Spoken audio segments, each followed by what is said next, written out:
क्यों आलोचनाओं के घेरे में आई ईडी? ईडी यानी प्रवर्तन निदेशालय भारत सरकार की एक जांच एजेंसी है जो आर्थिक अपराधों से लड़ने और आर्थिक कानूनों को लागू करने के लिए जिम्मेदार है। हालांकि यह एजेंसी काफी ज्यादा आलोचनाओं के घेरे में रहती है और इसके कुछ मुख्य कारण भी हैं। आइए उन कारणों पर चर्चा करते हैं। मैं आकृति और आप देख रहे हैं MNT न्यूज नेटवर्क। ईडी यानी प्रवर्तन निदेशालय पिछले कुछ वर्षों से आलोचनाओं के घेरे में है और इस बीच संस्था ने अपनी विश्वसनीयता भी खोई है, जिसके पीछे कुछ मुख्य कारण भी है। विपक्षी दलों और आलोचकों का मानना है कि ईडी का इस्तेमाल अक्सर सत्ताधारी पार्टी द्वारा अपने राजनीतिक विरोधियों को निशाना बनाने के लिए किया जाता है।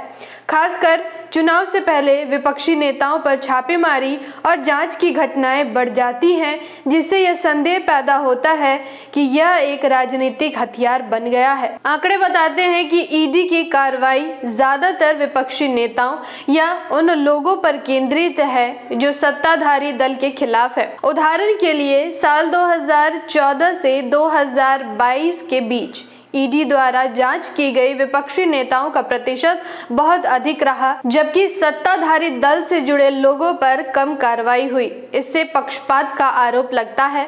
हाल ही में एक सवाल के जवाब में केंद्र सरकार ने संसद में बताया कि पिछले 10 सालों में ईडी ने नेताओं के खिलाफ 193 मामले दर्ज किए हैं, जिसमें से केवल 2 में ही दोष सिद्धि हुई है। कई बार ईडी की जांच में ठोस सबूत या नतीजे सामने नहीं आते।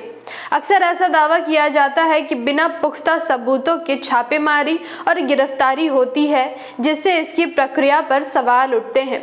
उदाहरण के तौर पर कुछ मामलों में सालों तक जांच चलती है, लेकिन चार्जशीट या सजा तक नहीं पहुंचती।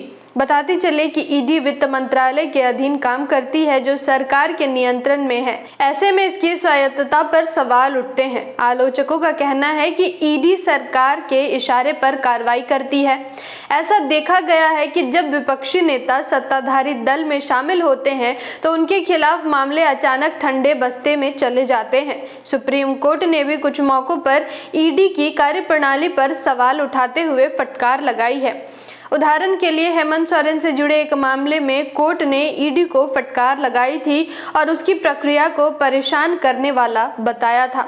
सितंबर 2022 में इंडियन एक्सप्रेस ने ईडी द्वारा दर्ज किए गए केसों पर एक रिपोर्ट तैयार की थी। इस रिपोर्ट के मुताबिक बीते 18 सालों में ईडी ने जिन 147 नेताओं से पूछताछ की या गिरफ्तारी की, उनमें 85% नेता विपक्ष के थे। सिर्फ ईडी ही नहीं बल्कि सीबीआई के रडार पर रहे 200 नेताओं से 80% विपक्षी नेता थे।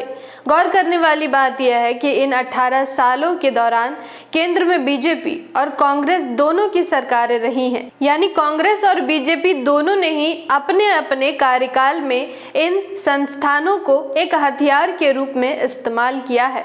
जागृति के इस मुहिम में आप हमारा साथ और सहयोग दें। जानकारी महत्वपूर्ण लगी हो तो वीडियो को लाइक और शेयर करें। साथ ही हमारी अगली वीडियो सबसे पहले देखने के लिए चैनल को सब्सक्राइब करके बेल आइकन को प्रेस जरूर करें। धन्यवाद। जय भीम, जय मूल निवासी, जय संविधान, जय भारत। MNT न्यूज नेटवर्क को सब्सक्राइब करें, लाइक और फॉलो करना ना भूलें। साथ ही बेल आइकॉन दबाकर जन जागृति की मुहिम में जुड़े रहें।